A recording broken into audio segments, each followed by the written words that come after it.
হাজার বছর ধরে আমি পথ হাঁটিতেছি পৃথিবীর পথে, সিংহল সমুদ্র থেকে নিশীথের অন্ধকারে মালয় সাগরে। অনেক ঘুরেছি আমি বিম্বিসার অশোকের ধূসর জগতে, সেখানে ছিলাম আমি আর দূর অন্ধকারে বিদর্ভ নগরে। আমি ক্লান্ত প্রাণ এক, চারিদিকে জীবনের সমুদ্র সফিন।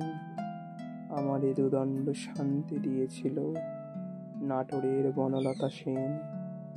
চুল তার কবেকার অন্ধকার বিদিশার নিশা, মুখ তার শ্রাবস্তি কারুকার্য।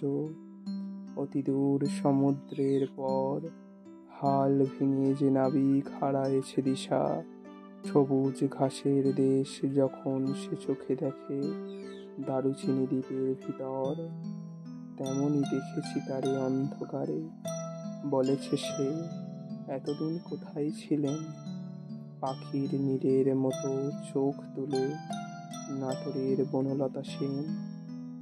সমস্ত দিনের শেষে শিশিরের শব্দের মতন সন্ধ্যা আসে, ডানার রৌদ্রের গন্ধ মুছে ফেলে চিল। পৃথিবীর সব রং নিভে গেলে পাণ্ডুলিপি করে আয়োজন, তখন গল্পের তরে জোনাকির রঙে ঝিলমিল।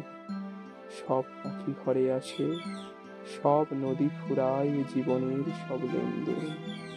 থাকে শুধু অন্ধকার, মুখোমুখি বসিবার বনলতা সেন।